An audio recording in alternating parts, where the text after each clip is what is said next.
Hey guys வணக்கம், welcome back to அம்மா பொண்ணு சேனல். இன்றைக்கி என்ன வீடியோ அப்படின்னு பார்த்தீங்கன்னா ரொம்ப இன்ட்ரெஸ்டிங்கான ஒரு ரெசிபியோட தாங்க வந்திருக்கேன். ரவையை காமிக்கும் போதே சில பேருக்கு ரவை பிடிக்காது. பட் ரவையில் வச்சு இன்றைக்கி ஒரு ஸ்வீட் டிஷ் தான் செய்ய போகிறேன். ரவா கேசரி யாருக்காவது பிடிக்குமா அப்படிங்கிறத கண்டிப்பாக கமெண்ட் செக்ஷனில் சொல்லுங்கள்.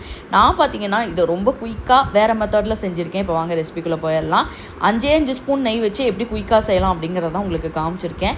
ஒரு அடிகனமான பாத்திரத்தில் 1 கப் வெள்ளை ரவையை ஆட் பண்ணி நல்லா வறுத்துக்கோங்க. நல்லா அது கொஞ்சம் கலர் மாறுறது இனியும் வறுத்துட்டு அதில் பார்த்திங்கன்னா 1 ஸ்பூன் நெய் ஆட் பண்ணி நல்லா மீடியமில் வச்சு வருங்க. நல்லா அது பொரிஞ்சு வரும். அந்த கன்சிஸ்டன்சியில் வந்தோன்னா அந்த இதை நம்ம தனியாக எடுத்து வச்சுக்கணுங்க. அதே பாத்திரத்தில் அந்த 1 கப் ரவைக்கு நான் 3 டம்ளர் தண்ணி விட்டு நல்லா மீடியமில் வச்சு கொதிக்க வைக்கிறேன். இது கொதி வந்ததுக்கப்புறமேட்டு நம்ம ரவையை போட்டு நல்லா மிக்ஸ் பண்ணிக்கணும். அது கூடவே நான் இன்றைக்கி ஃபுட் கலர் ஆட் பண்ணியிருக்கேன். எனக்கு ஃபுட் கலரே பிடிக்காது. பட் நமக்கு கலர்ஃபுல்லாக காமிக்கணும் அப்படிங்கிறதுக்காக நான் ஆரஞ்சு கலர் ஆட் பண்ணியிருக்கேன். ஏலக்காய் தூள் 1/2 ஸ்பூன் அதையும் ஆட் பண்ணி நல்லா மிக்ஸ் பண்ணிக்கிறேன். நல்லா ஒரு 5 நிமிஷம் கை விடாமல் கிளறிட்டே இருங்க.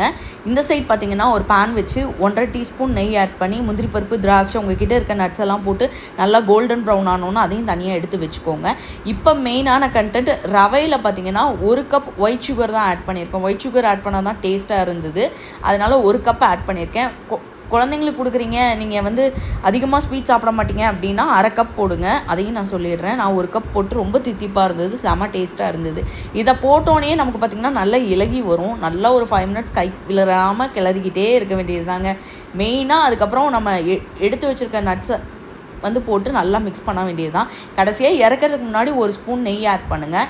உங்ககிட்ட குங்குமப்பூ இருந்ததுன்னா கொஞ்சோண்டு பால் ஊற்றி அதை இந்த கன்சிஸ்டன்சிலேயே நீங்கள் போட்டு நல்லா கிளறினீங்கன்னா நல்லா ரிச்சாக இருக்குங்க. உங்ககிட்ட இல்லை அப்படின்னா கம்ப்ளீட்டாக அவாய்ட் பண்ணிவிட்டு இதை நல்லா கிளறிக்கிட்டே இருக்க வேண்டியது தான். ஒரு 5 மினிட்ஸ் கை விடாமல் கிளறினீங்கன்னா சூப்பரான சுவையான ரொம்பவே டேஸ்ட்டு பயங்கரமாக இருந்ததுங்க ரவா கேசரி. கண்டிப்பாக ட்ரை பண்ணி பாருங்கள். லைனப்பாக நிறையா ஃபங்க்ஷன், அக்கேஷன், ஃபெஸ்டிவல்ஸ்லாம் வரதுனால இன்னும் நிறையா ரெசிபீஸ்லாம் போட போகிறேன். தொடர்ந்து ஃபாலோ பண்ணி சப்போர்ட் பண்ணுங்கள். பார்த்திங்கன்னா செம்ம சாஃப்டாக சூப்பராக இருந்தது.